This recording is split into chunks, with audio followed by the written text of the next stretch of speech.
It's the Free Relief Golf Podcast.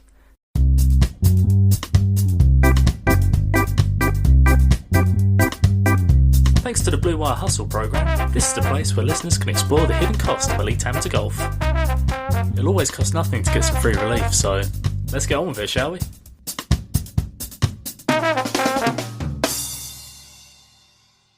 Hello and welcome back to the Free Relief Golf Podcast. I'm Freddie, and as always I hope you're safe and well. This episode is the fourth in a series of episodes that I initially set out to do when I first created the Free Relief Golf Podcast. Last year I played in some tournaments, and I'm looking to outline the cost of playing in those events and report back to you, the listener, so you can get a first-hand experience of what it would cost you to do the same. This week we're talking about the South East of England Links Championship, which took place in Kent between the 2nd and 4th of September 2021. There's plenty to cover, so let's get straight into it.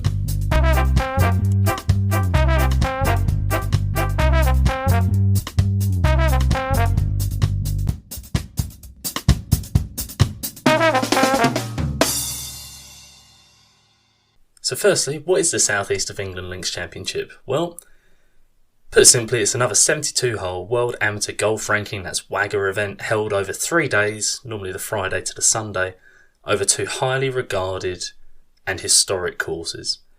Those courses being Royal St George's and Royal Cinque.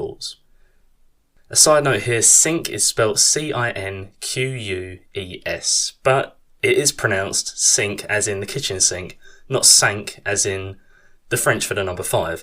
If you are surprised at this, well, then you may be comforted to know that you're not alone. I only found out the correct pronunciation this year, so it turns out I've been embarrassing myself for years when referring to this course. A course which Gary Player once said, the last 4 holes of which are, to be without doubt, the finest 4 consecutive holes of any course in the world. Ironically, Royal Cinque have actually completely redesigned their 16th holes since that Gary Player quote, and it now plays as a par 5 instead of a par 4 as originally designed. But that's by the by. Incidentally, if you hadn't heard of the other course, Royal St George's, previously, well, you've probably been in the cave somewhere, but you probably definitely heard about it last year because it staged the 149th Open Championship in July, which was won by Colin Morikawa of the United States. Fun fact, which we may get into a little bit, the rough at the South East of England Links Championship was pretty much still open length, so not much cutting was going on between July and September. Now, pre the introduction of the power ranking, i.e. under the old alphabetical system that we've been using to explain event strength in previous episodes, the South East of England Links Championship generally used to be an E, that's the letter E for Echo event. So it's a stronger field when compared to the focus of last week's episode, that the Eden tournament, but a weaker field than those found at the Links Trophy and the Tennant Cup. For more on those tournaments, check out the previous episodes. You can find them on Spotify and YouTube. We're that big a deal. In 2021, the ballot for entry to the South East of England Links Championship was plus 2.0 exactly. Entries were accepted for players of handicap 1.4 or below, that's the standard, and one handicappers did make the field last time I played this event back in 2019.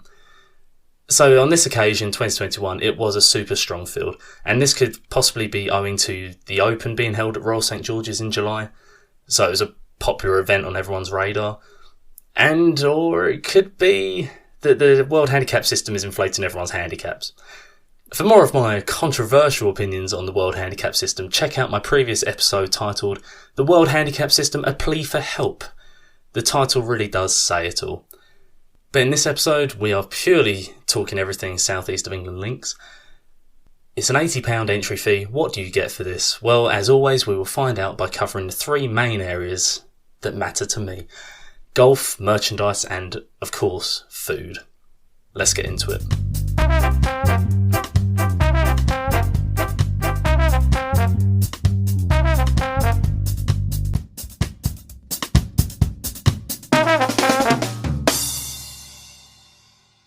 Now, with regard to the golf offering, you get 2 free practice rounds, one at Royal Cinque and one at Royal St George's, which, needless to say, is exceptional value for money, especially when you consider that in summertime high season, the green fees at Royal Cinque are £185, and you can only play it Monday to Thursdays in normal time as a guest.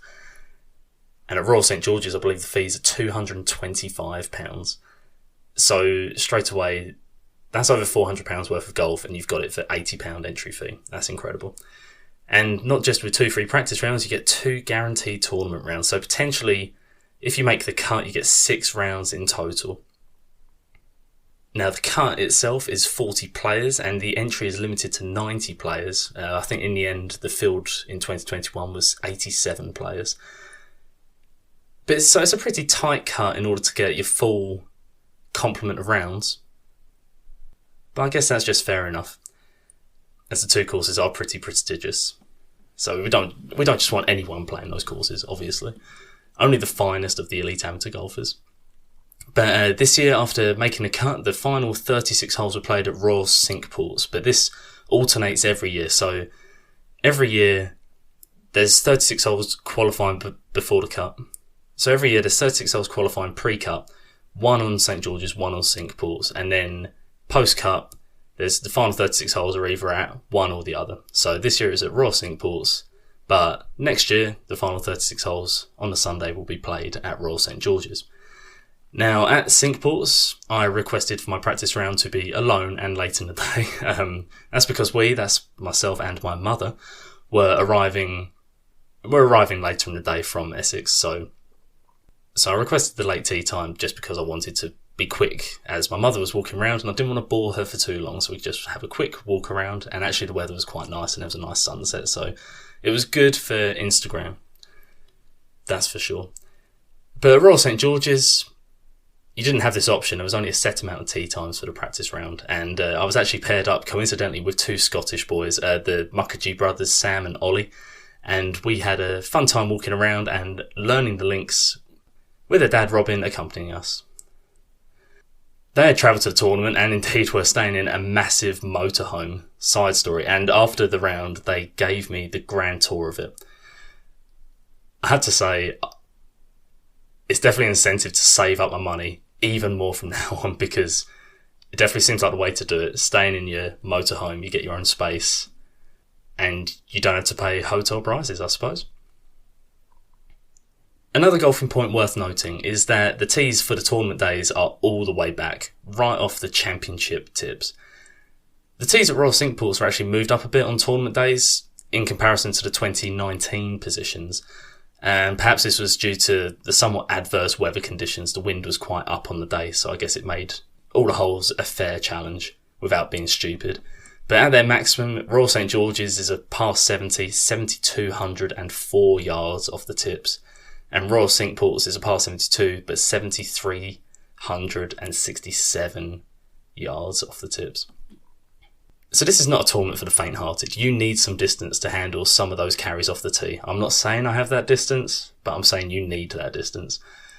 Especially when you consider the 4th and the 15th holes at Royal St George's, which are both effectively 500-yard par 4s with 240-yard carries to reach the fairways. That's fun to try and deal with, especially if you're into the wind. So in terms of the prizes, prize vouchers in 2021 were given to the top 10 places. And there are a couple of pretty spectacular trophies on offer too, to be fair.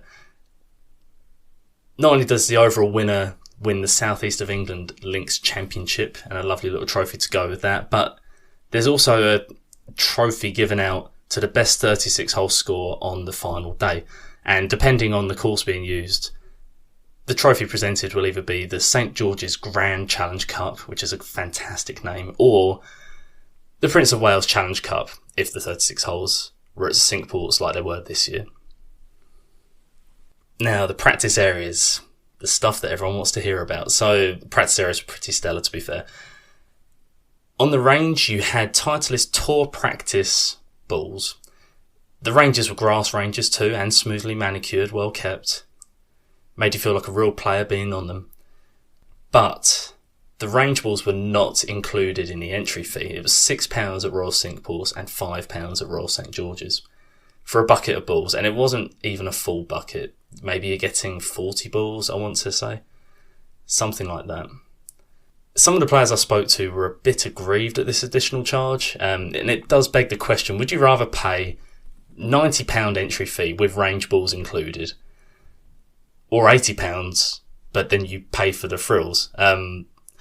I know it makes zero financial difference overall, but perhaps one upfront cost is preferable because it's always nice to be given things without paying in person, and it looks hospitable and welcoming on behalf of the host golf clubs too. So surely everyone wins and feels happier as a result if everything's just included in the entry fee, so you're not having to get your card out and pay for all these little charges as you go throughout the tournament week.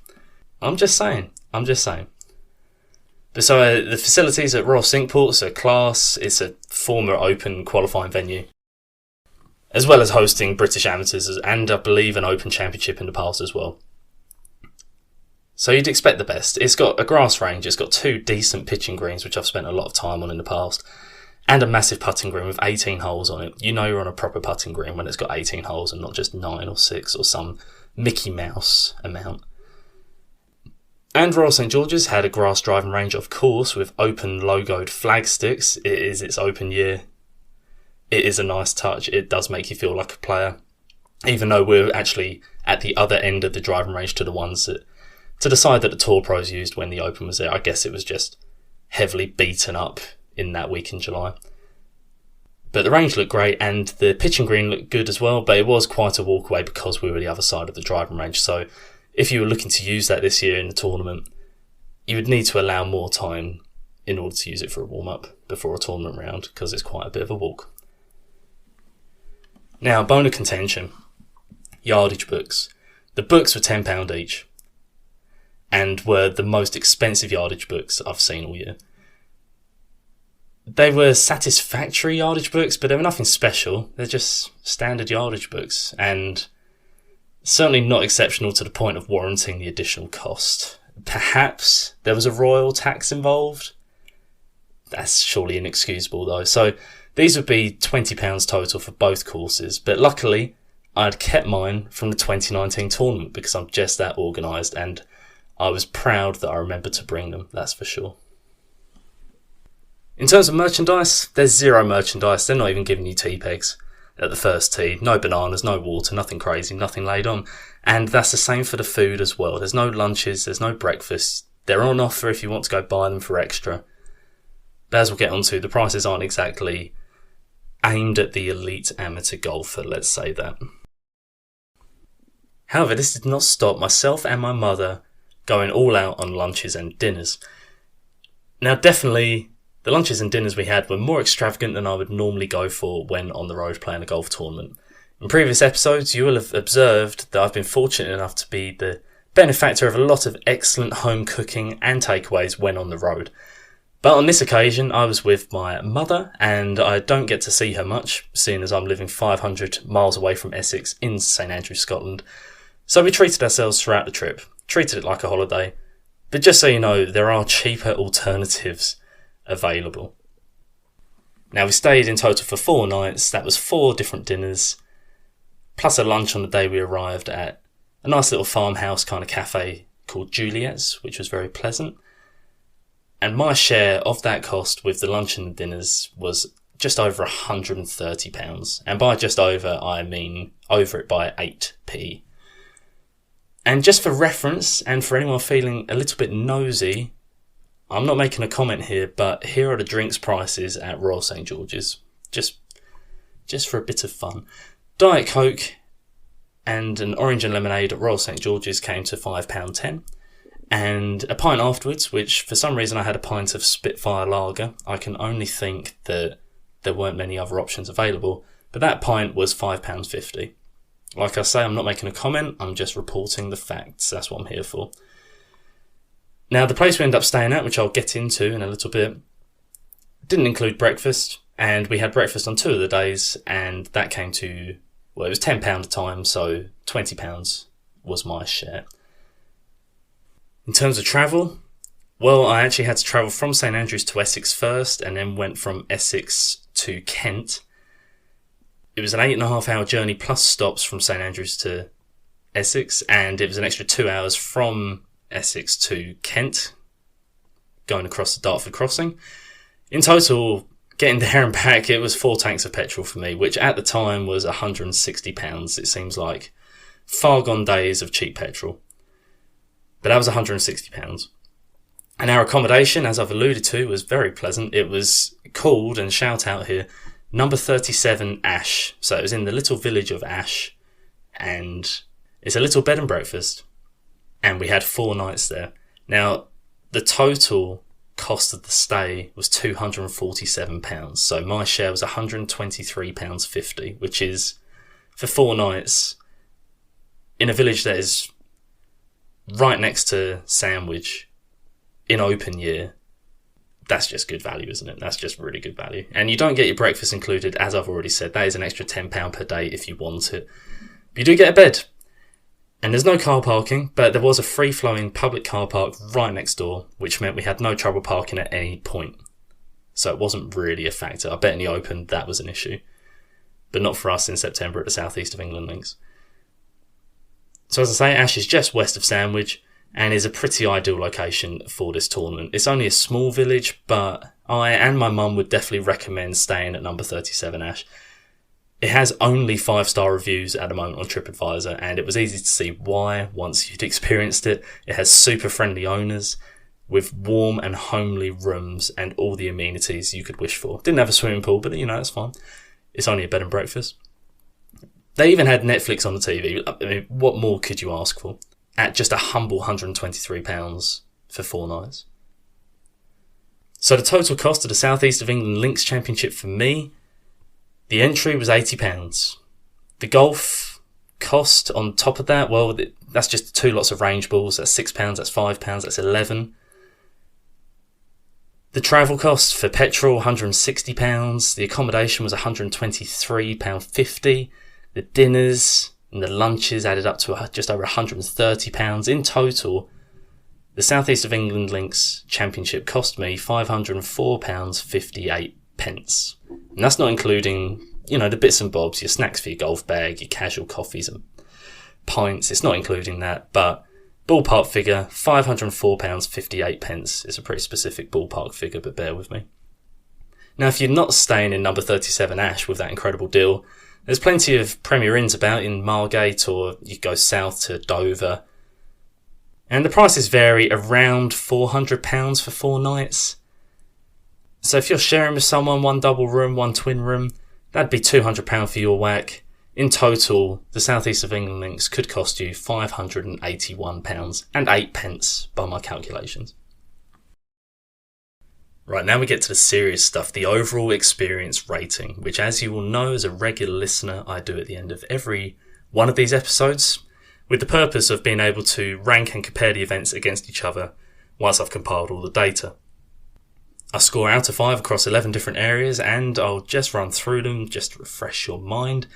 Hospitality, practice facilities, practice round offering, course condition, course layout, course setup, organisation, communication, location, parking and weather. The 2021 South East of England Links Championship out of 55 scored 47. And here's why. The location is a problem.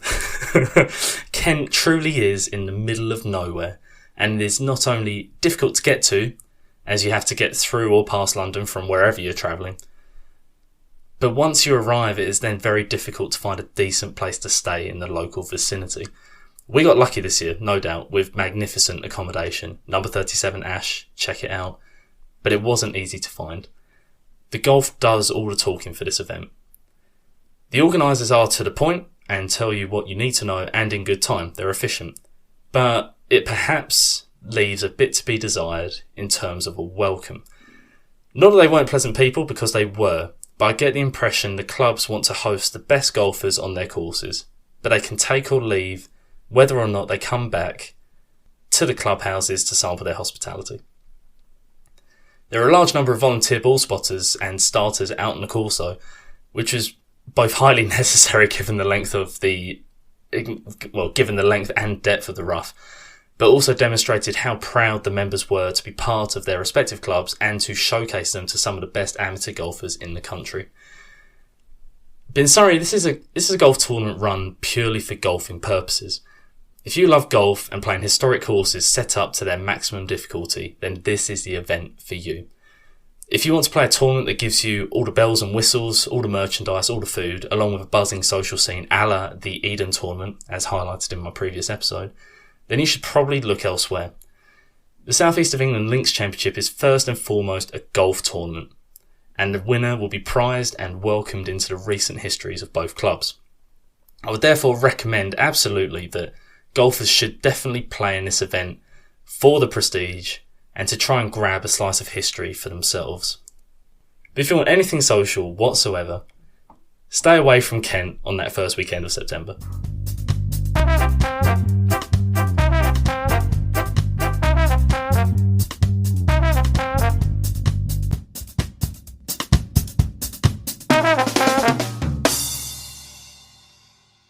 So that was every practical thing you needed to know about the South East of England Links Championship in 2021. If there is anything major that I've missed out that you would like to have heard or that would have been useful for your future planning or even my future planning for these events, then get in touch with the podcast.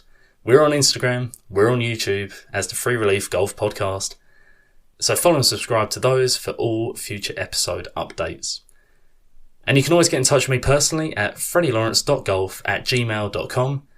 I'd love to hear any feedback to make future episodes specific to what you'd like to hear. Until then, I've been Freddie, you've been lovely. See you next time.